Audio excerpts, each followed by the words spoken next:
ಆತ್ಮೀಯ ಕನ್ನಡ ಪಿಕ್ಚರ್ ವೀಕ್ಷಕರಿಗೆ ನಮಸ್ಕಾರ. ನಾನು ಪ್ರವೀಣೇಕಾಂತ. ಇವತ್ತು ಭಾನುವಾರ ಲೇಟ್ ನೈಟು ಒಂದು ದೊಡ್ಡ ಅಪ್ಡೇಟ್ನ ಕೊಡೋದಕ್ಕೆ ನಾನು ನಿಮ್ಮ ಮುಂದೆ ಬಂದಿದ್ದೀನಿ. ಸೂಫ್ರಮ್ಸೋ 3ನೇ ವಾರಕ್ಕೆ ಯಶಸ್ವಿಯಾಗಿ ಕಾಲಿಟ್ಟಿದೆ. ಯಶಸ್ವಿ ಪ್ರದರ್ಶನ ಕಾಣ್ತಾ ಇದೆ. ಇಡೀ ಜಗತ್ತಿನಾದ್ಯಂತ ಕನ್ನಡದ ಸದ್ದನ್ನು ದೊಡ್ಡದಾಗಿ ಮಾಡ್ತಾ ಇದೆ. ಸೊ ಈ ಸಿನಿಮಾ ವಿಚಾರವಾಗಿ ಒಂದಷ್ಟು ದಾಖಲೆಗಳು ಏನೇನಾಗಿದೆ ಅನ್ನೋ ಒಂದು ಅಪ್ಡೇಟ್ನ ನಿಮ್ಮ ಹತ್ರ ಕೊಡಲೇಬೇಕು ಅನ್ನೋ ಒಂದು ಉದ್ದೇಶಕ್ಕೆ ನಿಮ್ಮ ಮುಂದೆ ಬಂದಿದ್ದೀನಿ. ಯಾಕೆಂದರೆ ಪ್ರತಿ ಊರಲ್ಲೂ ಹೋಗಿದ್ದ ಊರಲ್ಲೆಲ್ಲ ದೊಡ್ಡದಾಗೆ ಇವರು ಸೌಂಡ್ ಮಾಡ್ತಿದ್ದಾರೆ. ಆ್ಯಂಡ್ ಸಿನಿಮೋತ್ಸಾಹದ ವಿಷಯಗಳನ್ನು, ಅಂದರೆ ಸಿನಿಮಾ ಮಾಡೋ ವಿಷಯಗಳನ್ನು ಚರ್ಚೆ ಮಾಡುವಷ್ಟರ ಮಟ್ಟಿಗೆ ಈ ಸಿನಿಮಾ ಅಲ್ಲಿನ ಫಿಲ್ಮ್ ಮೇಕರ್ಸ್ಗೆ, ಅಲ್ಲಿನ ಆಡಿಯನ್ಸ್ಗೆ ತಲುಪಿರುವಂಥದ್ದು ದೊಡ್ಡ ವಿಷಯ.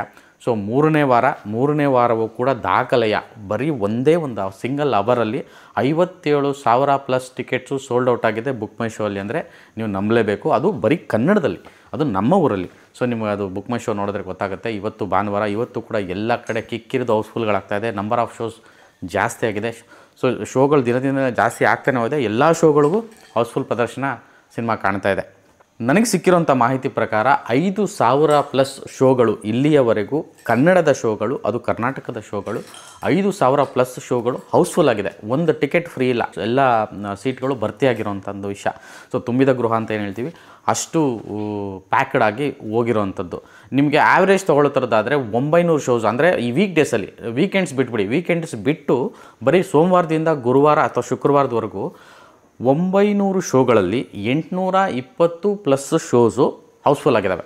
ಒಂದು ಟಿಕೆಟ್ ಸಿಗ್ತಾಯಿಲ್ಲ, ಆ ಥರ ಪ್ರದರ್ಶನ ಆಗಿದೆ. ಆ್ಯಂಡ್ ಒಂದೇ ಒಂದು ಅವರಲ್ಲಿ, ಅದು ವೀಕ್ಡೇಸಲ್ಲಿ ಒಂದು ಸಿಂಗಲ್ ಅವರಲ್ಲಿ 11,300 ಟಿಕೆಟ್ಸು ಬುಕ್ ಮೈ ಶೋನಲ್ಲಿ ಸೋಲ್ಡ್ ಔಟ್ ಆಗಿದೆ ಒಂದು ಸಿಂಗಲ್ ಅವರ್ಗೆ, ಅದು ವೀಕ್ ಡೇಗಳಲ್ಲಿ. ಸೊ ಇಷ್ಟರ ಮಟ್ಟಿಗೆ ಟ್ರೆಂಡಲ್ಲಿ ಸೂಫ್ರಮ್ಸೋ ಹೋಗ್ತಾ ಇದೆ. ದಾಖಲೆ ಮೇಲೆ ದಾಖಲೆ ಬರಿತಾ ಇದೆ. ಆಲ್ಮೋಸ್ಟ್ 10 ಕೋಟಿ ಬರೀ ಓವರ್ಸೀಸಿಂದ ಬಂದಿರೋವಂಥದ್ದು. ಜರ್ಮನಿ 1ರಲ್ಲೇ 12+ ಶೋಸು ಹೌಸ್ಫುಲ್ಲು. ಇದು first time in history of Kannada cinema ಇದುವರೆಗೂ ಜರ್ಮನಿಯಲ್ಲಿ ಈ ಥರ ಆಗಿದ್ದು ಉದಾಹರಣೆನೇ ಇಲ್ವಂತೆ. 12+ ಶೋಗಳು ಹೌಸ್ಫುಲ್ ಆಗಿ ರನ್ ಆಗಿದ್ದಾವೆ. ಸೊ ಓವರ್ಸೀಸ್ ಲೆಕ್ಕಾಚಾರ ತೊಗೊಂಡ್ರೆ 10 ಲಕ್ಷ ಟಿಕೆಟ್ಸು ಸೋಲ್ಡ್ ಔಟ್ ಆಗಿದ್ದಾವೆ ಓವರ್ಸೀಸಲ್ಲಿ. ಅಂದರೆ ಸುಮಾರು ನಿಮಗೆ 10 ಕೋಟಿ ರೂಪಾಯಿಯಷ್ಟು ಗಳಿಕೆ ಹೊರದೇಶದಿಂದನೇ ಈ ಸಿನಿಮಾ ಆಲ್ರೆಡಿ ಗಳಿಸಿದೆ. ಇನ್ನೂ 3ನೇ ವಾರ, ಇನ್ನೂ ಮಲಯಾಳಂ ವರ್ಷನ್ಸು ತೊಗೊಳ್ಳೋ ಥರದಾದರೆ ಮಲಯಾಳಂ ವರ್ಷನ್ನು ಕೂಡ ದುಬೈ, ಅಂದರೆ ಬೇರೆ ಬೇರೆ ಅರಬ್ ಕಂಟ್ರಿಗಳಲ್ಲಾಗಿ ಅಥವಾ ಮಲಯಾಳಿಗಳು ಎಲ್ಲೆಲ್ಲಿದ್ದಾರೋ ಅಲ್ಲೆಲ್ಲ ಕೂಡ ಮಲಯಾಳಂ ವರ್ಷನ್ ಈ ಸಿನಿಮಾ ರಿಲೀಸ್ ಆಗಿ, ಒಂದು ಮಲಯಾಳಂ ಸಿನಿಮಾ ಯಾವ ರೀತಿ ಪ್ರದರ್ಶನ ಆಗುತ್ತೆ, ಅದಕ್ಕೆ ಎಷ್ಟು ಕ್ರೇಜ್ ಉಟ್ಕೊಳ್ಳುತ್ತೆ, ಆ ಮಲಯಾಳಿಗಳು ಎಷ್ಟು ಚೆನ್ನಾಗಿ ಆ ಸಿನಿಮಾನ ಬಂದು ನೋಡ್ತಾರೆ ಅನ್ನೋಷ್ಟರ ಮಟ್ಟಿಗೆ ಈ ಸಿನಿಮಾನ ಮಲಯಾಳಿಗಳು ಹೊರದೇಶದಲ್ಲೂ ನೋಡ್ತಿದ್ದಾರಂತೆ. ಕೇರಳದಲ್ಲಿ ಈ ಸಿನಿಮಾ ಶುರುವಾಗಿದ್ದು ಬರೀ 73 ಸ್ಕ್ರೀನ್ ಅಷ್ಟೇ, ತುಂಬ ಲಿಮಿಟೆಡ್ ಸ್ಕ್ರೀನ್ಸಲ್ಲಿ ಈ ಸಿನಿಮಾ ಬಂದಿದ್ದು. ಇವತ್ತು 175 ಸ್ಕ್ರೀನಲ್ಲಿ ಪ್ರದರ್ಶನ ಆಗ್ತಾಯಿದೆ. ಹೆಚ್ಚು ಕಡಿಮೆ ಇದು 2ನೇ ವಾರಕ್ಕೆ ಸಿನಿಮಾ ಕಾಲಿಟ್ಟಿದೆ. 175 ಸ್ಕ್ರೀನ್ಗಳಲ್ಲಿ ಅದು ಹೌಸ್ಫುಲ್ ಶೋಸು. ಹೆಂಗೆ ಕರ್ನಾಟಕದಲ್ಲಿ ಸಿನಿಮಾ ಸದ್ದು ಮಾಡ್ತಾ ಇದೆಯೋ, ಎಷ್ಟು ನುಗ್ಗುತ್ತಾ ಇದೆಯೋ, ಜನ ಬಂದು ಮುಗಿಬಿದ್ದು ನೋಡ್ತಾಯಿದ್ರು, ಅದೇ ಥರ ಕೇರಳದಲ್ಲೂ ಕೂಡ ಈ ಸಿನಿಮಾ ಅಷ್ಟು ದೊಡ್ಡ ಮಟ್ಟಕ್ಕೆ ಹೋಗ್ತಿದೆ. 75 ಸ್ಕ್ರೀನಿಂದ ಇವತ್ತು 175 ಸ್ಕ್ರೀನ್ವರೆಗೂ ಈ ಸಿನಿಮಾ ತಲುಪಿದೆ ಅಂದರೆ ಲೆಕ್ಕ ಹಾಕೊಳ್ಳಿ ಇನ್ನೆಷ್ಟರ ಮಟ್ಟಿಗೆ ಹಬ್ಬ ಆಗಿದೆ. ಅಂದರೆ ಇದು ಕೇರಳದಲ್ಲಿ ಒಂದು ಇತಿಹಾಸ ಬರೆಯುವಂತಹ ಸಾಧ್ಯತೆ ತುಂಬ ನಿಶ್ಚಳವಾಗಿ ಕಾಣ್ತಿದೆ. ಸೊ ಸಿನಿಮಾ ಟ್ರೇಡ್ಸ್ ಹೇಳೋ ಪ್ರಕಾರ ಇದುವರೆಗೂ ಕನ್ನಡದ ಯಾವ ಸಿನಿಮಾನೂ ಮಾಡದೇ ಇರುವಂಥ ದಾಖಲೆ ಹೇಳೋಕ್ಕಾಗಲ್ಲ. ಸೌತ್ ಇಂಡಿಯಾ ಬೇರೆ ಲ್ಯಾಂಗ್ವೇಜ್ ಸಿನಿಮಾಗಳು ಕೇರಳದಲ್ಲಿ ಯಾವುದೂ ಮಾಡಿರೋದಂತಹ ದಾಖಲೆ ಈ ಸಿನಿಮಾ ಮಾಡೋ ಸಾಧ್ಯತೆಯೂ ಇದೆ ಅನ್ನೋ ಥರದ್ದು ಒಂದು ಲೆಕ್ಕಾಚಾರಗಳು ಇವತ್ತು ಆಚೆಗೆ ಬರ್ತಾ ಇದೆ.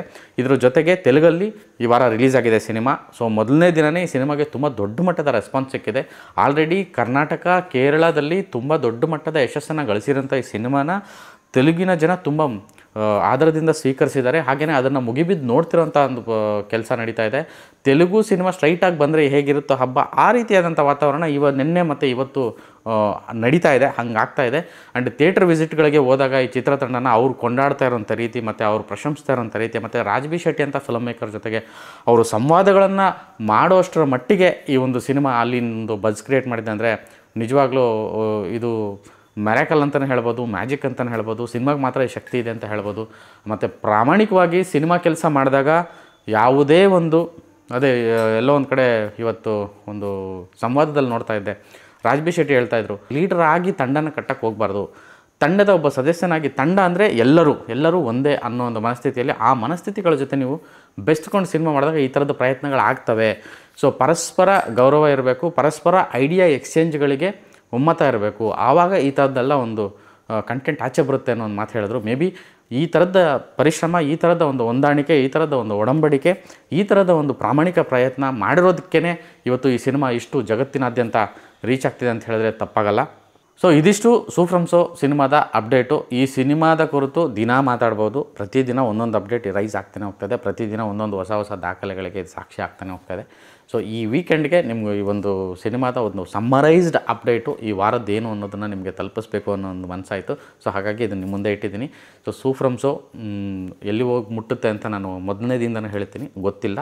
ಮುಟ್ಟಿದ ದಿನ ಆವತ್ತಿನ ದಿನ ನಿಮಗೆ ಇನ್ನೂ ವಿಸ್ತೃತವಾಗಿ ವಿವರವಾಗಿ ಇದು ಹೆಂಗಾಯಿತು ಅನ್ನೋ ಒಂದು ಪ್ರೋಸೆಸ್ನ ಆ ತಂಡದ ಜೊತೆ ಕೂತು ಮಾತಾಡಿ, ಆ ತಂಡದ ಜೊತೆ ಅವರ ಅನುಭವಗಳನ್ನು ಮಾತಾಡಿ, ಈ ಸಿನಿಮಾನ ರಿಲೀಸ್ ಮಾಡಿದ್ದರಿಂದ ರೀತಿಯಿಂದ ಹಿಡಿದು, ಪ್ರಚಾರ ಮಾಡಿದ ರೀತಿಯಿಂದ ಹಿಡಿದು, ಈ ಸಿನಿಮಾ ಮಾಡಿದ್ರಿಂದ ಇವೆಲ್ಲವನ್ನು ಕೂಡ ಒಂದು ಸ್ಟಡಿ ಮೆಟೀರಿಯಲ್ ಥರ ನನಗೆ ಪ್ರೆಸೆಂಟ್ ಮಾಡಬೇಕು ಅನ್ನೋ ಒಂದು ಉದ್ದೇಶ ಕೂಡ ಇದೆ. ಅದಕ್ಕೆ ಅವ್ರ ಸಹಕಾರ ಇರುತ್ತೆ ಅಂತ ನಾನು ಭಾವಿಸ್ತೀನಿ. ಖಂಡಿತವಾಗ್ಲೂ ಕನ್ನಡ ಪಿಕ್ಚರಲ್ಲಿ ಈ ಮುಂದೆ ಅಂದರೆ ನಾನು ಏನಕ್ಕೆ ಈ ವಿಷಯ ಹೇಳ್ತಾ ಇದ್ದೀನಿ ಅಂದರೆ, ನಿನ್ನೆ ಅಷ್ಟೇ ನೋಡಿದೆ, ಹೈದರಾಬಾದಲ್ಲಿ ಈ ಥರದೊಂದು ಸಂವಾದ ಕಾರ್ಯಕ್ರಮಗಳು ನಡೀತದೆ. ನಮ್ಮಲ್ಲಿ ಅದು ಆಗಬೇಕು ಅನ್ನೋ ಒಂದು ಅಭಿಲಾಷೆ ನನಗೂ ಕೂಡ.